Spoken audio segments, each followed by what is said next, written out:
আল্লাহর ওয়ালি জুনাইদ বাগদাদি রহমাতুল্লাহি আলাইহি জামানার ঘটনা। ইয়ামেনের একজন বহুত বড় বুজুর্গ, বহুত বড় একজন ওয়ালি, নাম হলো সুলতান ইবনুল আদিল। সুলতান ইবনু আদিল বহুত বড় আল্লাহর একজন ওয়ালি। ইয়ামেনের পাহাড়ি অঞ্চলে থাকেন। ফ্যামিলি মেম্বার 4 জন, তারা স্বামী স্ত্রী আর ছোট্ট 2টা বাচ্চা থাকেন পাহাড়ি অঞ্চলে। পেশা হলো কাঠ কাটা, কাঠুরিয়া। জঙ্গল থেকে কাঠ কেটে এই কাঠ তিনি বাজারে বিক্রি করতেন। যা ইনকাম আসতো গো, ওই ইনকাম দিয়ে তাদের সংসার চলতো। সুলতান ইবনু আদিল স্বামী স্ত্রীর ভিতরে বড় মায়া, মহব্বত, ভালোবাসা, প্রেম। স্বামী স্ত্রীর মধ্যে যখন মহব্বত বেশি থাকে তখন এই সংসারটাই জান্নাতের বাগান হয়। আর যদি ভালোবাসা অন্তরে না থাকে, টাকা পয়সা ক্ষমতা কখনো শান্তি দিতে পারে না। আমরা এই জমিনে এমন বহু দেখেছি, সম্পদের কোনো অভাব নাই, টাকা পয়সার অভাব নাই, ক্ষমতার কোনো অভাব নাই, কিন্তু স্বামীর হাতে স্ত্রী খুন, স্ত্রীর হাতে স্বামী খুন। স্বামী রাত 2টা বাজে ঘরে ফিরে, স্ত্রী রাত 1টা বাজে ঘরে ফিরে। কে কোথায় রাত কাটায়, কার সাথে রাত কাটায় কেউ জানে না।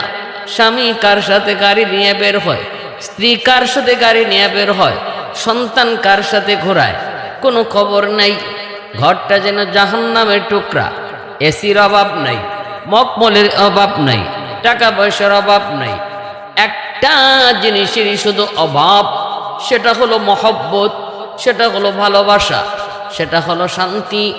এজন্যই আল্লাহ পাক টাকা পয়সার বিনিময়ে শান্তি কেনার কোনো সুযোগ, কোনো অপশন আল্লাহ পাক মানুষের হাতে রাখেন নাই রে যুবক। শান্তির অপশন শুধু একমাত্র কার হাতে? আল্লাহ পাকের হাতে। আল্লাহ যারে চান তারে শান্তি দেন, আল্লাহ যারে চান তারে শান্তি দেন না, চান না তারে শান্তি দেন না। যারে চান আল্লাহ তারে শান্তি দেন। এজন্যই বলেছি, ওই সুলতান ইবনে আদিল বহুত বড় আল্লাহর ওয়ালি। স্বামী স্ত্রীর ভিতরে মহব্বত, বড় ভালোবাসা। একদিন বিবিকে বলতেছেন, বিবি গো, ও বিবি, এশার নামাজের পর বিবিকে বলতেছেন, বিবি একটু বলো তো আমাকে তুমি কেমন ভালোবাসো? বিবি কয়ে, আমি জানের চেয়েও আপনাকে বেশি ভালোবাসি। প্রয়োজন যদি হয় আপনার জন্য আমার জীবন দিতে আমি দিতে রাজি। স্বামী বলতেছে, বিবি এর প্রমাণ কি? জানের চেয়েও আমার বেশি ভালোবাসো? তাহলে বলো তো, আমার যদি আজ রাত ইন্তেকাল হয়, আমার জানাজা তুমি কিভাবে দিবা? কাফন পরাইবা কি দিয়া? আমি তো কোনো টাকা পয়সা, ব্যাংক ব্যালেন্স তোমার জন্য কিছুই রেখে যেতে পারিনি। যদি আল্লাহ না করুক আজ আমার মৃত্যু হয়, ইন্তেকাল হয়, আমার কাফন কিভাবে দিবা? বিবি তখন বলে, স্বামী গো, এমন কথা কয় না। আল্লাহ যেন আপনার আগে আমাকে নিয়ে নে। যদি এমন হয়, আল্লাহ না করুক, যদি এমন হয় কাফনের কি প্রয়োজন? আমি আমার শাড়ি দিয়া, কাপড় দিয়া আপনারে কাফন দিব। আমার কাপড়টাই হবে আপনার কাফনের কাপড়, বাজারের কাপড়ের প্রয়োজন নাই। এই কথা বলতেই স্বামী কই, বিবি গো, বুঝেছি আমার প্রতি তোমার মহব্বত, তোমার ভালোবাসা অধিক, বুঝ হয়ে গেছে আমার। কিন্তু শোনো গো বিবি, তোমার কাপড়ের প্রয়োজন নাই। আমার যদি মরণ হয়, আমার জুব্বা দিয়েই তুমি কাফন পরায় দিও। জুব্বাটা উপরে নিয়া মাথার দিকে তুমি জুব্বাটার উপর দিয়ে বাঁধিয়ে দিও। পায়ের দিকটা যদিও খোলা থাকে, এই খোলা জায়গাটা গাছের কাপ লতা পাতা দিয়ে ডেকে দিও। প্রয়োজন নাই, অন্য কোনো কাপড়ের প্রয়োজন নাই, আমার জুব্বাটাই হয়ে যাবে কাফন। পায়ের দিকটা যদি কভার না দে, গাছের লতা পাতা লতা পাতা আর দিয়েই তুমি আমার পায়ের নিচটা কভার দিও। ভাইরা, বন্ধুরা, যুবক, এই কথাটা তিনি বললেন। বলার পর আল্লাহর কি হুকুম, আল্লাহর কি মর্জি, এই রাত্রি ওনার ইন্তেকাল হয়ে গেল। কারণ মরণ কার কখন কোন হালতে কোন অবস্থায় হবে কেউ জানে? আল্লাহ পাক রব্বুল আলামিন কার মরণ কোথায় লিখে রেখেছেন, সেটা কি ঘরে নাকি ঘরের বাহিরে, বিবি বাচ্চার কাছে নাকি গাড়িতে, যৌবনে না বৃদ্ধ বয়সে না বাল্যকালে, কেউ জানে না মরণ কার কখন কোন হালতে আসে। তবে আল্লাহ আলারা ওরা অনেকটাই টের পেয়ে যান, অনেকটাই বুঝে ফেলেন যে তাদের মৃত্যুর কাল, মৃত্যুর সময় ঘনিয়ে এসেছে। আমার উস্তাদ মালিবাগ মাদ্রাসায় যখন পড়ালেখা করি, দারুল হাদিস বুখারী জিলদে সানি যার কাছে পড়ছি, আমাদের শাইখে সানি আল্লাহর বলি, এশার নামাজ পড়ে আমাদেরকে বুখারী পড়াইছেন। বুখারী শরীফ এশার নামাজ পড়ে পড়াইছেন। ওই রাত্রে ইনি যে রুমে থাকতেন, ওনার যে খাস খাদেম ছিল আমার বন্ধু, তারে বলতেছেন, বাবা আজকে তুমি আমার দরজা জানালাটা লাগাইও না, আমিও লাগাবো না, আমি আজ সারা রাত কোরআন তেলাওয়াত করব, আর আমার দরজাটা খোলা রাখো, মাঝে মাঝে এসে তুমি দেখে যাও। আমার মন বলতেছে আজ রাত মেহমান আসবে। সুবহানাল্লাহ, আমার মন বলে আজ রাত হয়তো মেহমান আসবে। এই রাতটাই ছিল হুজুরের জীবনের শেষ রাত। আমরা দেখেছি, আমার বন্ধু আমাকে বলছে যে দোস্ত, হুজুর তো এই ধরনের কথা বলছেন। আমরা রাত 1টা বাজে গেছি হুজুরের রুমে, যে এদিকে কোরআন তেলাওয়াত করতেছেন। রাত 2টা বাজে গেছি তেলাওয়াত করেন, 3টা বাজে গেছি, যে দেখি কোরআন তেলাওয়াত করা অবস্থায় হুজুরের মাথাটা কোরআন শরীফের সাথে ঠেক দেওয়া, অর্থাৎ নাই দুনিয়াতে, কোরআন তেলাওয়াত করা অবস্থায় ইন্তেকাল করছে। আমার বাইরা 15 যুবকের জন্য বলতেছি, কার মরণ কখন কোন হালতে কেউ জানে না। কারো মরণ গান শোনা অবস্থায়, গান গাওয়া অবস্থায়, কারো মরণ হারাম কাজে লিপ্ত থাকা অবস্থায়। আল্লাহর নবী বলেন, যদি কেউ হারাম কাজে মত্ত থাকা অবস্থায় কারো মরণ হয়, তাহলে তার মরণ হবে বেঈমানি মরণ। লা ইয়াজনি জানি হিনা ইয়াজনি ওয়া হুয়া মুমিন ওয়া লা ইয়াসরিকু সারিকু হিনা ইয়াসরিকু ওয়া হুয়া মুমিন। নবীজি বলেন, জিনাকুর যখন জিনা করে তখন ঈমান সাথে থাকে না। ঠিক এমনি ভাবে যদি কোনো চোর চুরি করে, চুরি করা অবস্থায় তার ঈমান সাথে থাকে না। ডাকাত যখন ডাকাতি করে তখন তার সাথে ঈমান থাকে না। ওই অবস্থায় যদি তার মরণ হয়, তাহলে বেঈমান হইয়া মরল, ঈমান সাথে যাবার সুযোগ পাইল না।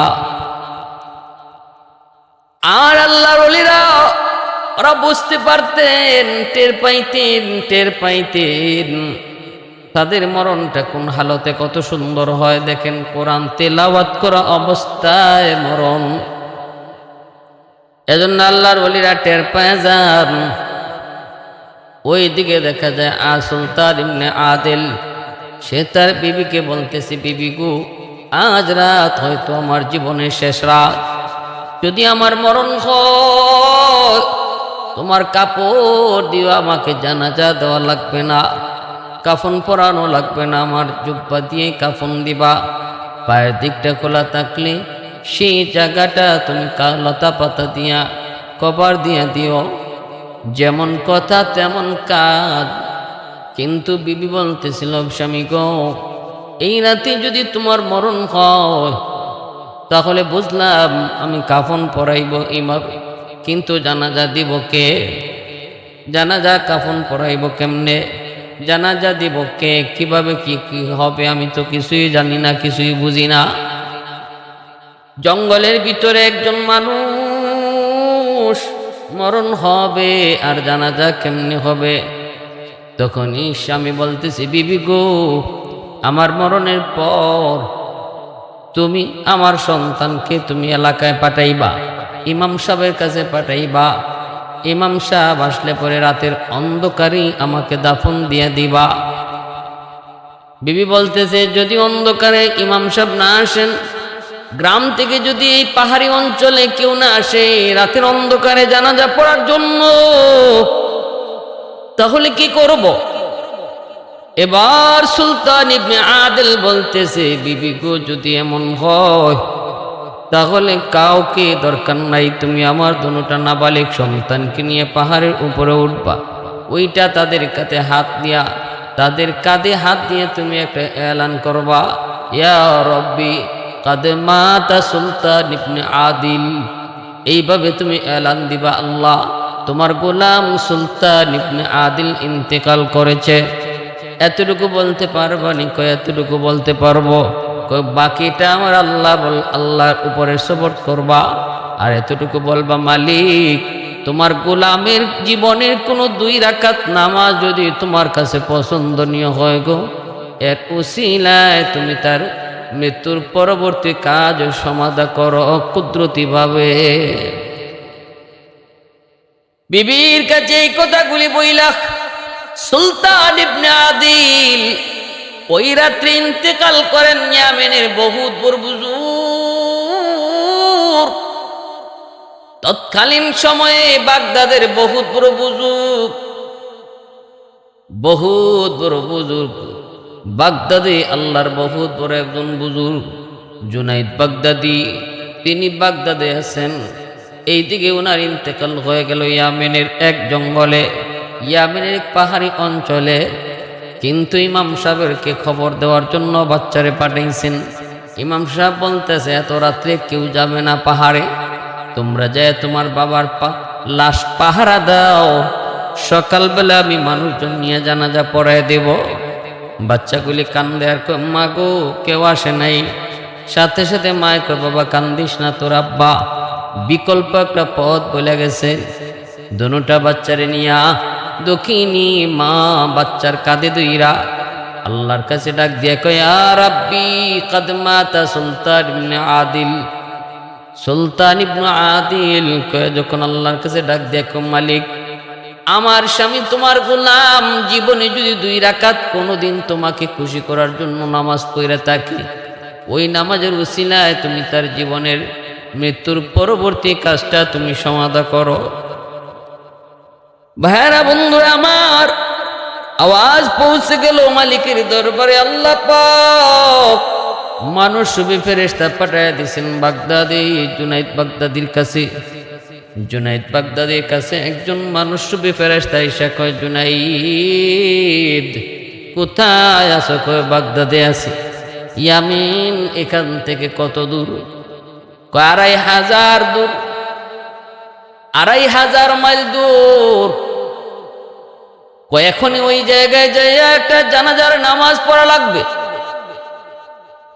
এখনই যাওয়া লাগবে।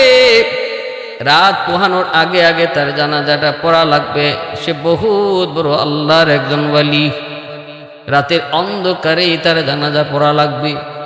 জুনাইদ বাগদাদি বলেন, আমার সাথে আরো 13 জন যাবে, কিন্তু কেমনে যাব?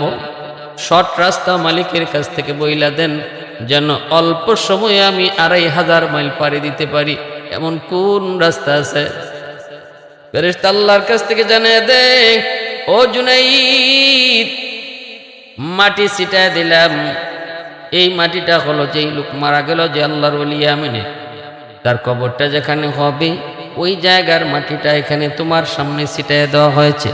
এখানে তুমি সেজদায় পড়ো, সেজদা থেকে মাথা উঠাইলে পরে দেখবা ইয়ামেনের সেই জঙ্গলে তুমি হাজির।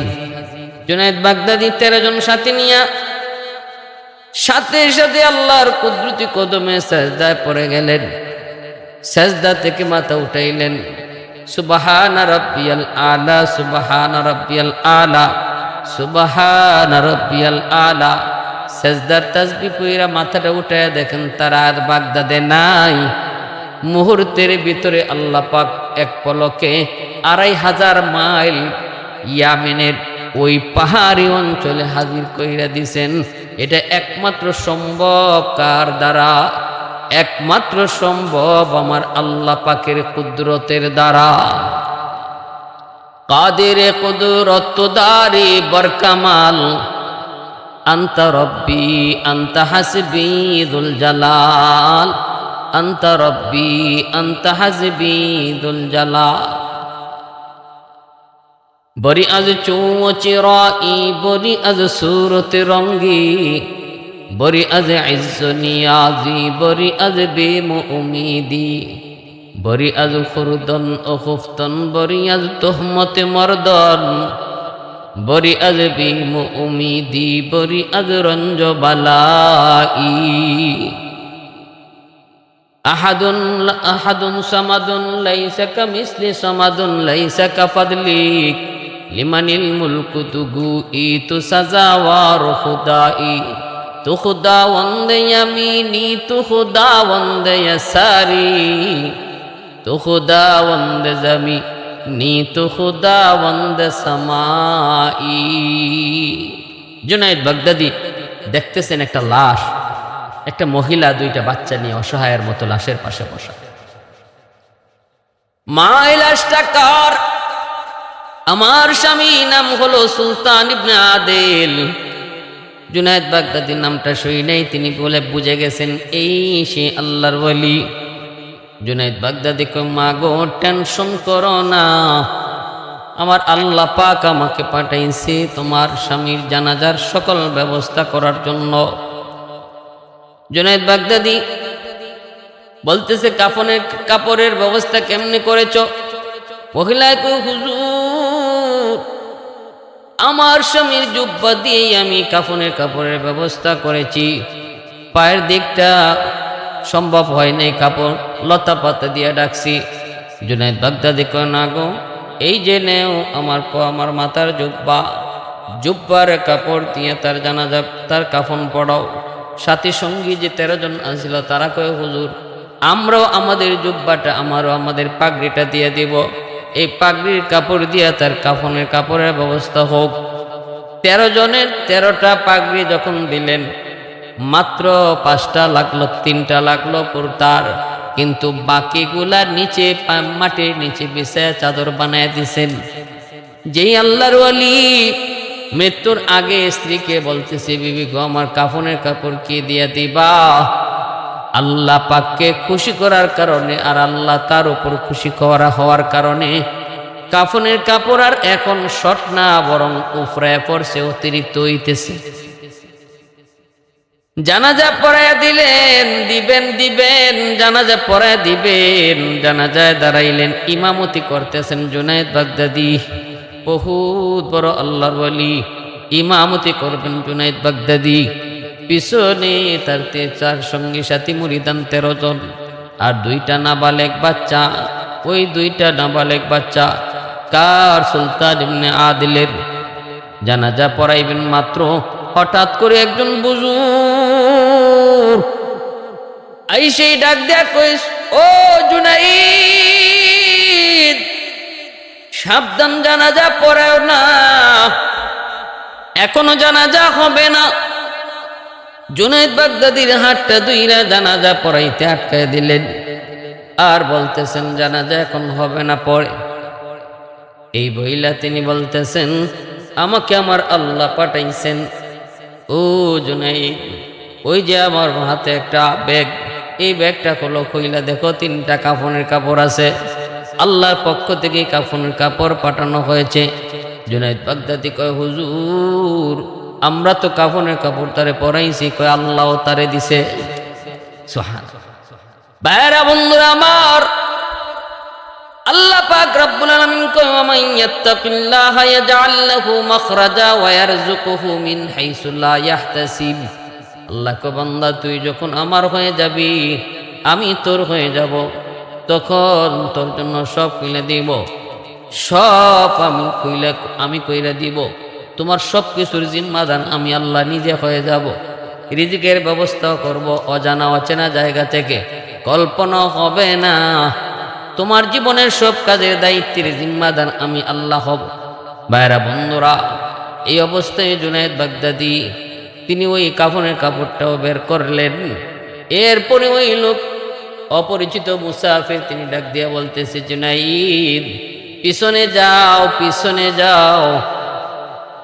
এই মহান আল্লাহর ওলির জানাজা পড়ানোর জন্য আল্লাহ আমাকে আদেশ করেছে, জানাজা আমি পড়াবো, পিছনে যাও। জুনায়েদ বাগদাদি কথা বললেন না, পিছনে চলে গেলেন। কিন্তু চিনেন না, জানেন না কে সে আল্লাহর ওলি,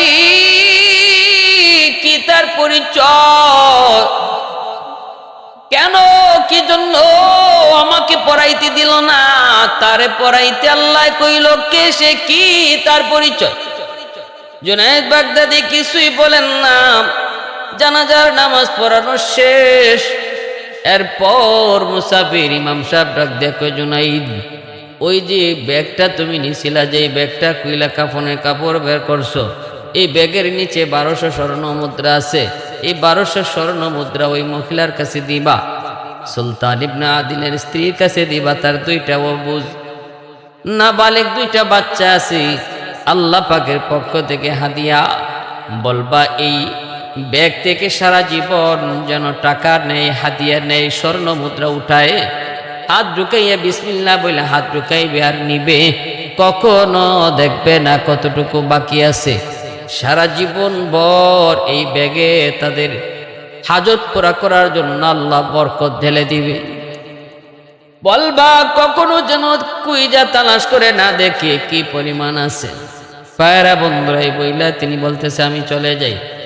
জুনায়েদ বাগদাদি কয় যাইবেন পরে, আগে কোন আপনি কেডা, আমারে জানাজা পড়াইতে দিলেন না, আবার নাম দইরা দইরা যে সুন্দর করে ডাকতেছেন, মনে হইতেছে আপনি আমারে বহু আগ থেকে চিনেন। কিন্তু আমি তো আপনারে চিনি না, আমি তো আপনারে জানি না, চিনি না। আপনি কে, কি পরিচয়, আপনার একটু পরিচয় দিয়ে যান। আল্লাহর ওলি কই, জুনাইদ চাপা চাপি করিস না, আমাকে চিনবি না, স্যার আমার টাইম শর্ট। জুনায়েদ বাগদাদি কয় ধরছি হাতে, ছাড়বো না, জানেননি আমি কে? বাগদাদের ঐতিহ্যবাহী, বাগদাদের সবচেয়ে বড় কুস্তিগীর হলাম আমি জুনাইদ। কুস্তিতে আমাকে কেউ হারাইতে পারে নাই। একাধিক স্বর্ণ মুদ্রা মেডেল আমি পেয়েছি, অনেকগুলি পুরস্কারে আমার চোখে ভরপুর। শক্তি করে আমার কাছ থেকে যেতে পারবেন না। ধরছি তো ধরছি, পরিচয় দেওয়াই লাগবে। কে আপনি, একটু তাড়াতাড়ি কর, ছাড়ব না, পরিচয় না পাইলে ছাড়ব না। জুনায়েদ বাগদাদি বাগদাদের সবচেয়ে বড় কুস্তিগীর ছিলেন। একাধিক পুরস্কার তিনি পাইছেন, একাধিক পুরস্কার তিনি নিছেন। তাকে আজও পর্যন্ত বাগদাদের কেউ হারাইতে পারে নাই। শেষ পর্যন্ত জুনায়েদ বাগদাদি তিনি কুস্তিগির করা অবস্থায় ফাইনাল রাউন্ডে যায় একজন নিঃস্ব কঙ্কাল সার বয়স্ক মানুষের কাছে জুনায়েদ বাগদাদি হারছেন। এটা আবার কেমন কথা? প্রথম মেডেল, সরকারি পুরস্কার, জাতীয় পুরস্কার দেওয়া হবে জুনায়েদ বাগদাদিকে। সরকারের পক্ষ থেকে ঘোষণা দেওয়া হচ্ছে এখনই জুনায়েদকে পুরস্কৃত করা হবে। যদি কেউ থাকো অবজেকশন দেওয়ার দাও, আনলে পুরস্কার দিয়ে দিব। তার সামনে কেউ দাঁড়াইবার সাহস নাই। বুড়া একজন মানুষ হাত উঠায় কয়, যাবো না, আমার একটু সুযোগ দেন, আমি লড়ব। সবাই তো অবাক, ঘটনা কি? আপনার কি হুঁশ আছে? জুনায়েদ বাগদাদির সাথে আপনি লড়বেন? নিজের শরীরের ফায় চাইছেননি, নিজের শরীরের ফায় তাকাইছেননি, নিজের শক্তির দিকে খেয়াল করছেননি। মইরা যদি যান আমরা কিন্তু রিস্ক নিব না। বুড়া মানুষটাকে কোনো অসুবিধা নেই, কারো কোনো রিস্ক নিতে হইব না। লিখিত যদি কোনো কিছু দিতে হয় দাও, আমি আমার জীবনের জন্য আমি রিস্ক নিলাম। এই বইলা হাজারো হাজার মানুষের সামনে জুনায়েদ বাগদাদি, সে যে জাতীয় বীর, তার সামনে কুস্তিতে লড়ার জন্য একজন বয়স্ক মানুষ কঙ্কাল সার, গায়ে শক্তি নেই, হাজির হয়ে গেছে। সবাই তো অবাক। ওই অবস্থায় পুরা মানুষটায় যায় জুনাইদ বাগদাদিরে কয়, জুনাইদ অবাক হইতেছ আমাকে দেখে, আমি কোন সাহসে তোমার সামনে দাঁড়াইলাম?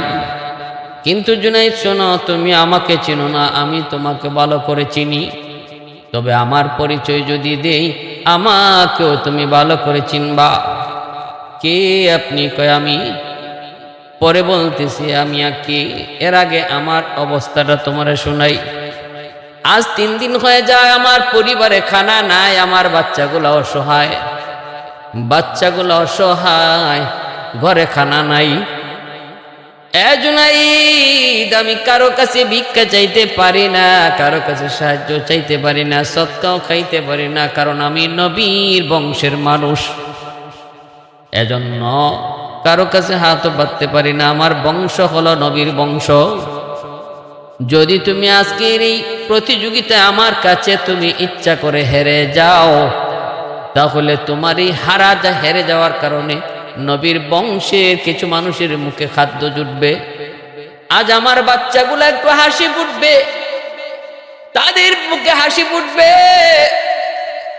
পেটের ক্ষুধায় অস্থির। হয়তো তোমার ইজ্জত যাবে, সম্মান যাবে, কিন্তু নবীর বংশের ইজ্জত বাড়বে। এখন একটু কও, নিজের ইজ্জত রাখবা না নবীর বংশের ইজ্জত রাখবা?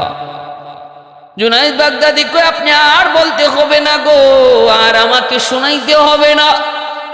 ইচ্ছা করে জুনাইদ বাগদাদি পরাজিত হলেন। ওই বৃদ্ধ মানুষটা জয়ী হলো, সরকারি মেডেল তারে দেওয়া হলো। মানুষেরা জিজ্ঞেস করে, জুনাইদ কেমনে কি হলো? কিছুই তো বুঝি নাই। জুনাইদ বাগদাদি কয়ে, বুঝতে হবে না, তার কাছে অদৃশ্য একটা পাওয়ার আছে, অদৃশ্য একটা শক্তি আছে, যেই শক্তির সামনে আমি পরাজিত হয়েছি। ওই রাত্রে জুনাইদ বাগদাদি তিনি স্বপ্নে দেখে আল্লাহর নবী ডাক দিয়ে কই, জুনাইদ আয় জুনাইদ আয়। জীবন ভর তোর পরিচিতি ছিল বীর বাহাদুর কুস্তিগির হিসাবে। আজকে থেকে আমি নবী তোরে হাত ধইরা এই জায়গা থেকে উঠাইয়া পরিচয় দিলাম সুলতানুল আরিফিন, জগতের সকল অলিদের সরদার বানায়া আমি নবী তোমারে খুশি করলাম। যে আমার বংশের মানুষে ইজ্জত যায়, ইজ্জত দিয়া নিজের ইজ্জত খোয়াইল, আজ আমি নবী তারে ইজ্জতের সর্বোচ্চ আসনে বসাইলাম। والليل مغي زلف محمد كترنم والشمس برخسار أحمد كترنم والفجر مغي صبح رسالت کی بشارات والعصر مغي دور نبوت کی بشارات ہر پھول مغي روی مدینہ کا تبسم शाखों की लचक में बेकदा का तकल्लुम यासीन से मौला ने कभी उनको पुकारा हमीम कभी और कभी तौसीन इशारा हमीम कभी और कभी तौसीन इशारा। এই জুনাইদ বাগদাদি বলতেছে, কে আপনি? আপনাকে ছাড়বো না, জানেন আমি কে? আমার অতীতের ইতিহাস হলো আমি কুস্তিগির বীর বাহাদুর, আমার সামনে কেউ শক্তি দিতে পারে নাই। দর্শি তো দর্শি, পরিচয় দিয়া যান, কে আপনি? বুজুর্গ ডাক দেয়া কই, জুনাইদ সবার সামনে পরিচয় দেওয়া যায় না, কিছু কিছু পরিচয় গোপনেও দিতে হয়। কানে কানে শোনো, আমি কে জানুনি? আমি গোলাম খিজির, আল্লাহর গোলাম খিজির আমার নাম। জুনাইদ বাগদাদি কয়, আপনি কি সেই মূসা নবীর জমানার খিজির? বলে হ। সাথে সাথে খিজির আলাইহিস সালামের নাম শোনা মাত্রই জুনাইদ বাগদাদি কাইপা উঠলেন, আপনি তো সেই খিজির যে মূসা নবীর 3 কথার পরে ফাঁস থেকে খেদাই দিছিলেন। আপনি এত রাগী, আপনি এত গুসা, আমি সেই জায়গায় আপনার সাথে বেয়াদবি করে ফেলছি হুজুর। আপনার যে রাগ, আপনার যে গুসা, মূসা নবীর মতো রাগে নবীরও আপনি সাইড দিচ্ছেন না, আপনি সারাই দিচ্ছেন কিছু জানগা। আপনার আমার ভয় লাগতেছে হুজুর, আমি বেয়াদবি করলাম। খিজির আলাইহিস সালাম না না, কোনো বেয়াদবি না, আমি অনেক নবী রাসূলগণের সাথে আমার সাক্ষাৎ হয়েছে, আমার রাসূলের সাথেও আমার সাক্ষাৎ হয়েছে, রাসূলের সাথেও আমি ছিলাম, হ্যাঁ, তোমার কাছে আমার আল্লাহ পাঠাইছে এই জানাজার শরীক হওয়ার জন্য। সে বহুত বড় একজন বুজুর। তখনই ওই জুনাইদ বাগদাদি বলতেছে, আচ্ছা হুজুর, এই মাত্র কয়জন? আমরা 13 জন। আপনি জানাজার মধ্যে এত উঁচু উঁচু আওয়াজে তকবীর দিলেন কেন? এই অল্প সংখ্যক মানুষে তো এত আওয়াজ দিতে হয় না। খিজির আলাইহিস সালাম বলেন, জুনাইদ তুমি জানো না এই সুলতান ইবনে আদিলের মর্যাদা আল্লাহর কাছে কি পরিমাণ? জানা যায় তুমি দেখেছো তোমরা 12 জন আর 13 জন, কিন্তু আমি দেখেছি অন্তর চোখে 12,000 ফেরেশতা হাজির। 12,000 ফেরেশতা তারা জানাজায় হাজির ছিল। এজন্য আওয়াজ জুড়ে দিয়েছি, নাও এই থলিটা নিয়া তার বিবির কাছে দিয়ে দিও। জুনাইদ বাগদাদি রহমতুল্লাহ আলাইহি এই থলি নিয়ে মহিলার কাছে আসলেন। আয়েশা বলতেছেন, মাগো তোমার স্বামী তো জেনতেন কোনো সাধারণ মানুষ না, বহুত বড় আল্লাহর ওলি, যার জানাজার নামাজ পড়াইছেন হযরত খিজির আলাইহিস সালাম। 12,000 ফেরেশতা যার জানাজায় শরীক হয়েছেন। ভাইরা বন্ধুরা, 12,000 ফেরেশতা যার জানাজায় শরীক। এমন একজন স্বামী, একটু কথা কও মা, আমার একটু কও, কি এমন নেকামল তার ছিল যে নেকামলের কারণে এত বড় মর্যাদা আল্লাহ তারে দিছে? তখনই তার বিবি বলতেছে, আপনি কেডা? কয় আমার পরিচয় দিও লাগবো নি? কয় না, কোন আপনি কেডা? আমি এক গুনাহগার, নাম হলো জুনাইদ বাগদাদি। মহিলায় কই, বাবা যুবক তুমি জুনাইদ বাগদাদি বলে হ, আমার স্বামীর জবানে তোমার কত নাম শুনেছি। তাহলে কি এমন নেকামল যে নেকামলের কারণে আপনার স্বামী এত মর্যাদা লাভ করছে? কয়েক নাম্বার হলো, আমার স্বামী জীবনে কোনো দিন নামাজ কাজা করে নাই। 4টা আমল আমি তার পেয়েছি। আমার বিয়ের পর থেকে নিয়ে আমার চোখের দেখা আমার স্বামী জীবনে নামাজ কাজা করে নাই। আসসালাতু ইমাদুদ্দিন, নামাজ হলো দ্বীনের স্তম্ভ। নামাজ হলো দ্বীনের স্তম্ভ। নামাজের দ্বারাই একজন মানুষ সে মুমিন না কাফির এটা পরিচয় ঘটে। সর্বপ্রথম হিসাব আল্লাহ নিবে নামাজ। আউয়ালু মা ইউহাসাবু বিহিল আবদু ইয়াউমাল কিয়ামাতি সালাতু। আল্লাহ পাক রব্বুল আলামিন কিয়ামতের ময়দানে মানুষের প্রথম হিসাব কিতাব শুরু করবে নামাজ দিয়া। নামাজের হিসাব যার সুন্দর তার বাকি হিসাব সুন্দর। নামাজের হিসাব যার গন্ডগোল সব হিসাবে গন্ডগোল। 2 নম্বর নেক আমল আমার স্বামীর আমি পেয়েছি। ফজরের পরে কোরআন তেলাওয়াত, মাগরিবের পরেও কোরআন তেলাওয়াত, আল্লাহর কালামের সাথে তার সম্পর্ক, মহব্বতের সম্পর্ক, কোরআনের সাথে তার ছিল ভালোবাসা। কোরআন তেলাওয়াতে সে বড় পাগল ছিল। আফজালুল ইবাদাতি তেলাওয়াতুল কোরআন। রাসূল কয় উত্তম ইবাদত হলো কোরআন তেলাওয়াত। এজন্য ওলি আল্লাহরা বেশি বেশি কোরআন তেলাওয়াত করেন। ওই যে বললাম আমার উস্তাদ মালিবাগ মাদ্রাসার শেখে সানি যে রাত্রে ইন্তেকাল করছেন, ওই রাত্রে কোরআন তেলাওয়াত করা অবস্থায় তার জান কবজ হয়েছিল। কোরআনের সাথে সম্পর্ক। 3 নাম্বার বিবি সাহেব বলতেছে, আমার স্বামীর তৃতীয় নেক আমলটা আমার যা চোখে পড়ে সেটা হলো, আমার স্বামী জীবনে আমার চোখের দেখা কোনোদিন তাহাজ্জুদের নামাজ তরক করে নাই। গভীর রাতে তাহাজ্জুদের টাইম, এই তাহাজ্জুদের সময় শুধু নামাজ পড়তো না, আমি দেখতাম নামাজ পড়ে সে কার সাথে বিড়বিড় করে কথা কইতো। আমি মাঝে মাঝে লাইট জ্বালায় কই, ডাক লইতাম, তুমি কার সাথে কথা কও। আমি ভাবতাম কার সাথে কান্না জানি প্রেমের আলাপ করে। কিন্তু আমার স্বামী কইতেছে, বিবি গো, খালি নারী পুরুষের সাথে প্রেম না, আমি আমার মাশউকের সাথে প্রেম করি, আমি আমার মাশউকের সাথে কথা বলি। সে না তাহাজ্জুদ কইরা আল্লাহর সাথে কথা কইতো।